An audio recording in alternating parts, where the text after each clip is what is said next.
Welcome to Feminine Founder, where we talk all things recruiting, hiring, business, and entrepreneurship. I'm Caroline Pennington, your host. Today I have Kamber Parker with me. She is the founder and CEO of YoPro, which is an innovative consulting group that's changing the way businesses look at young professionals. Welcome, Kamber. Thanks so much for having me, Caroline. I'm so glad to be here and glad we connected. So I'd love to hear your story of how you got into the millennial and Gen Z space, and then how did you go from side hustle to then full-blown entrepreneurial, starting your own business with YoPro now? Yeah, so love the question. I will try to keep it as short as possible just for time's sake, but it has been a really exciting journey.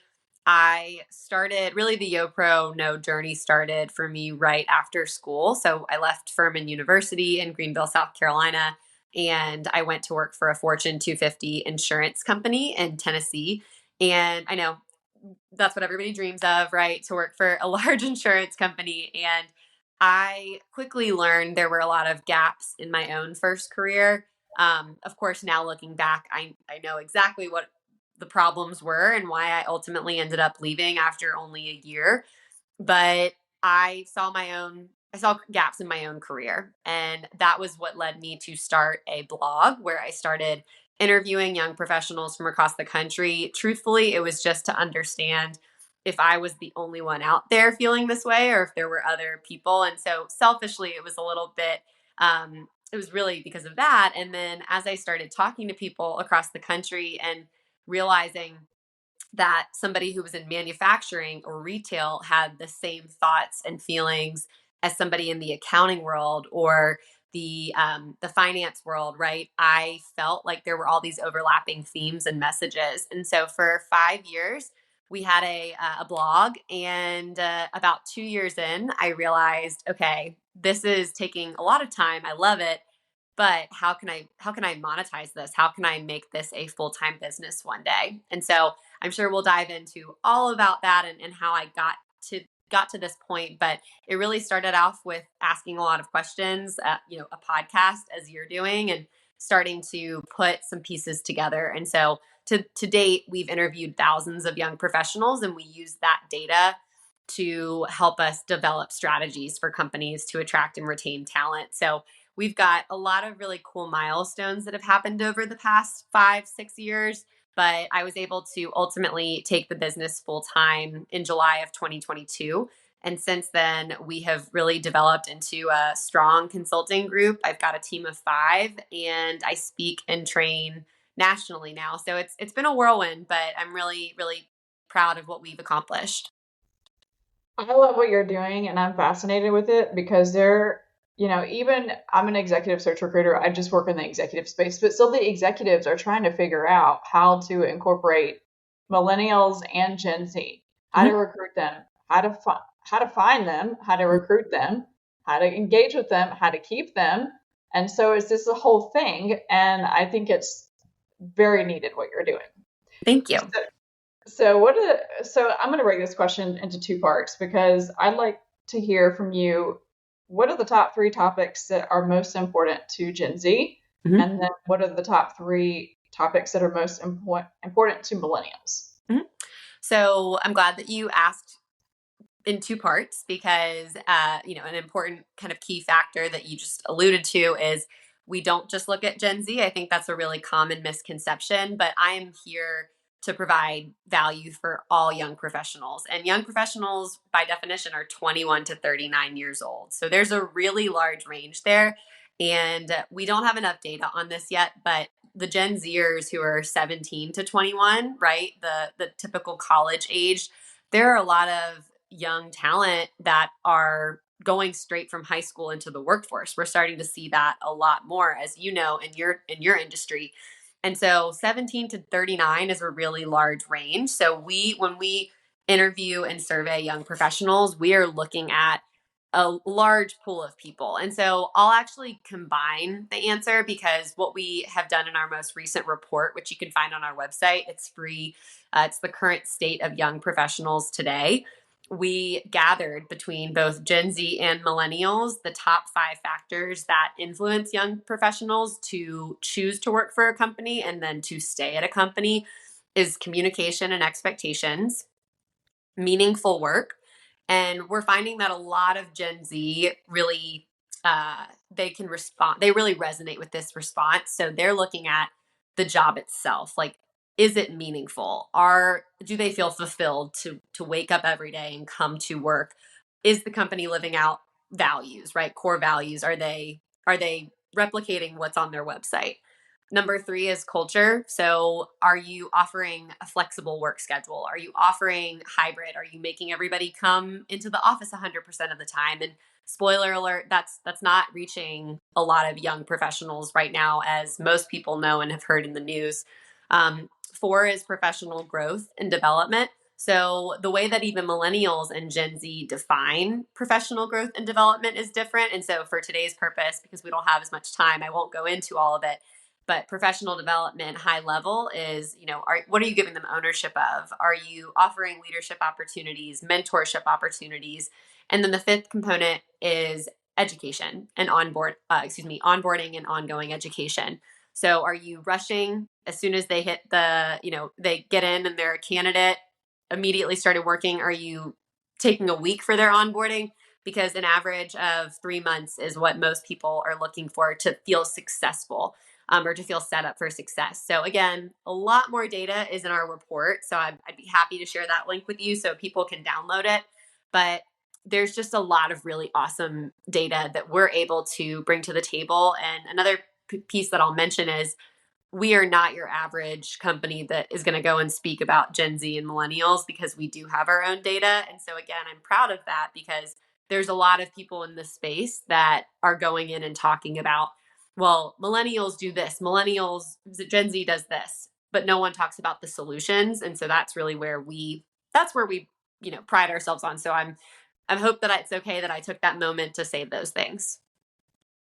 It is, and I love that you broke down into the 5 different components because they're so crucial. And you're right, the onboarding piece, you can't just go ahead and get started like, here's your computer, go be set up for success. It actually takes that long, 3 months, to get integrated into a company and for someone to feel like that they belong and they can be set up for success.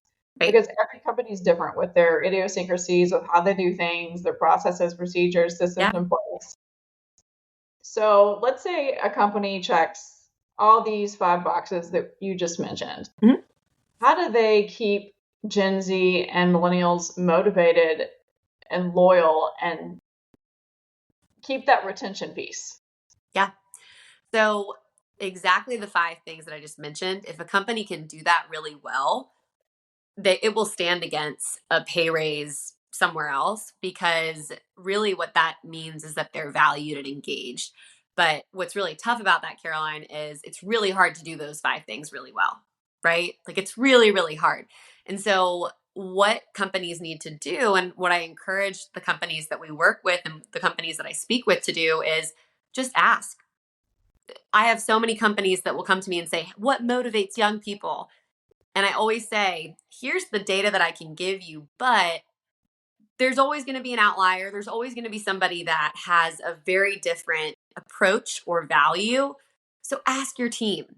Start by empowering your own managers, right? Maybe they're Gen X, maybe they're baby boomers, whoever they are.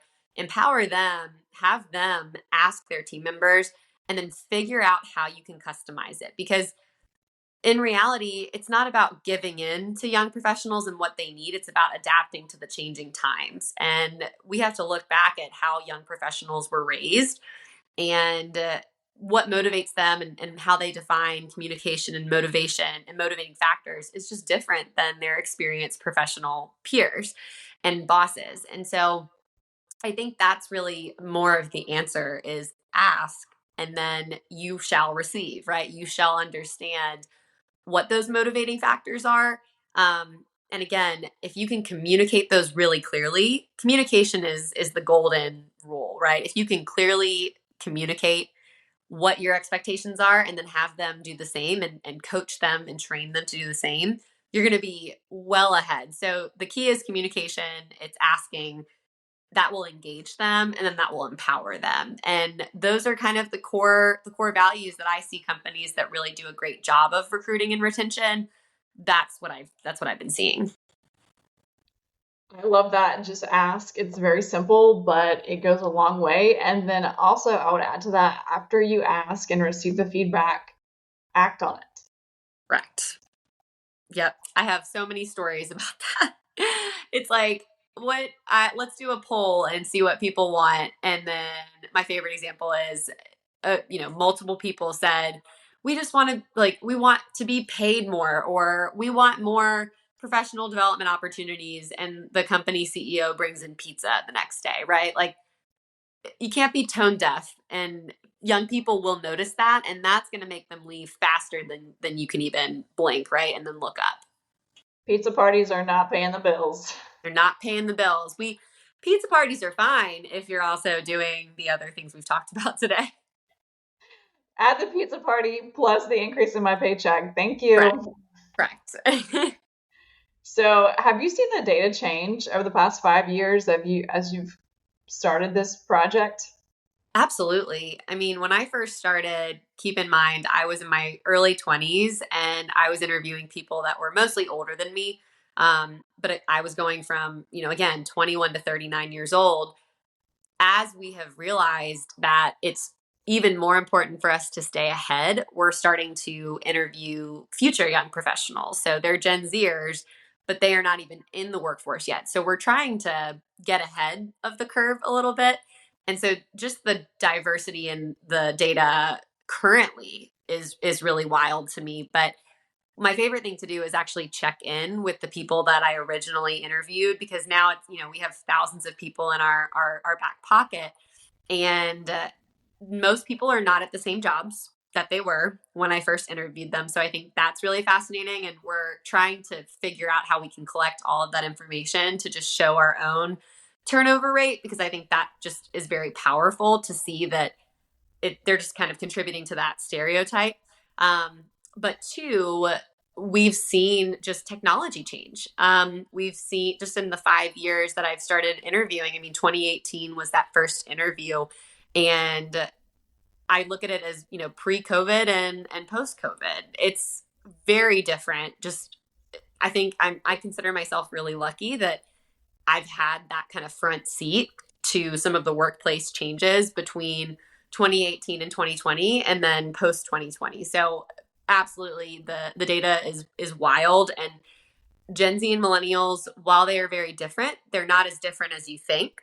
And I really do view the behaviors of these digital natives as we've grown up. We're starting to see those kind of skill sets transfer into the workplace, and for good or for bad, right? However you view it.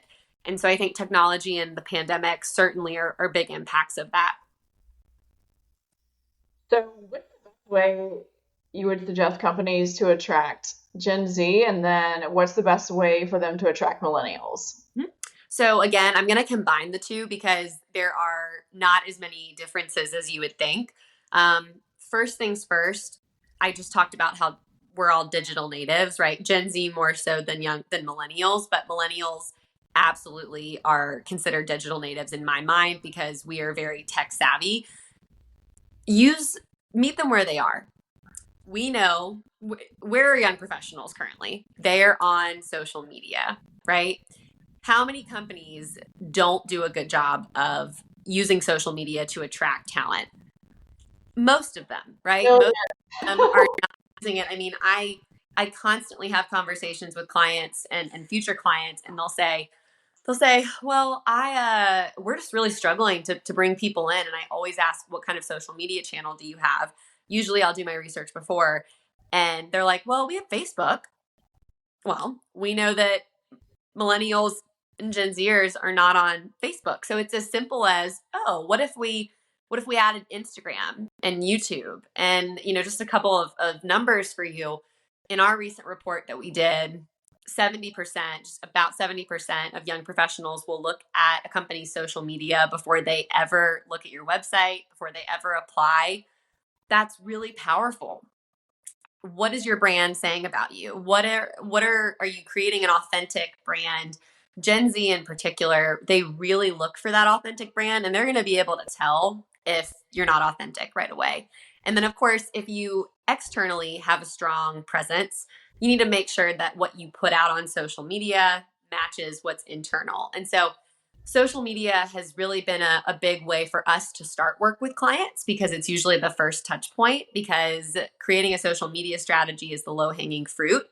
If you look, and I encourage people who are listening to this podcast, I encourage you to just type in any company and go to their social media channels, each of them: Facebook, Instagram, LinkedIn, Twitter, now X, whatever you want, and just see, are they creating a brand that attracts clients and service and trying to sell their services, or are they creating a brand to attract and retain young professionals?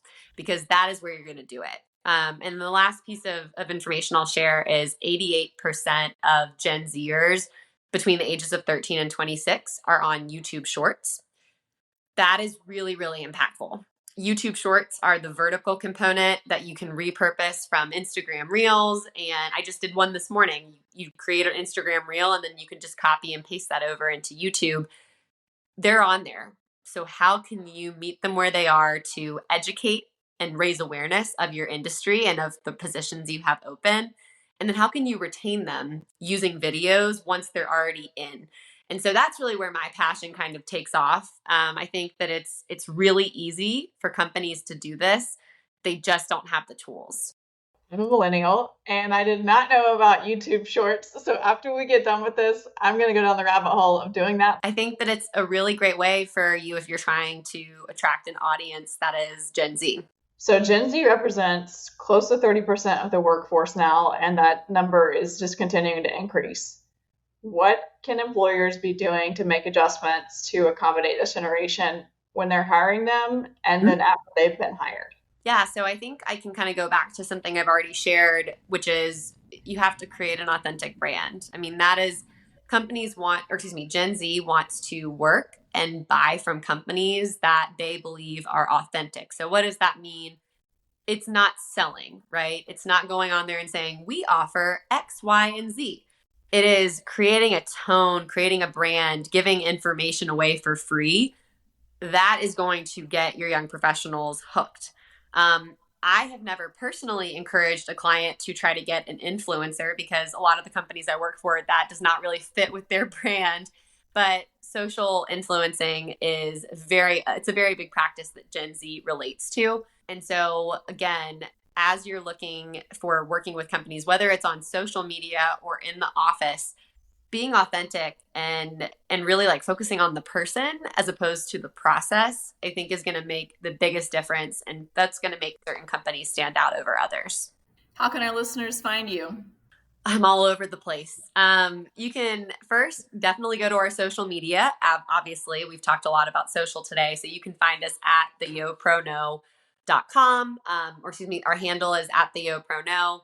We have a really great report that I referenced earlier. If you go to our website, which is yoprono.com, it'll pop up immediately and you can download that for free. And then if you download it, you actually get plugged into our weekly newsletter, which comes out every week with tips and tricks on how to attract and retain young talent, including a lot of our data.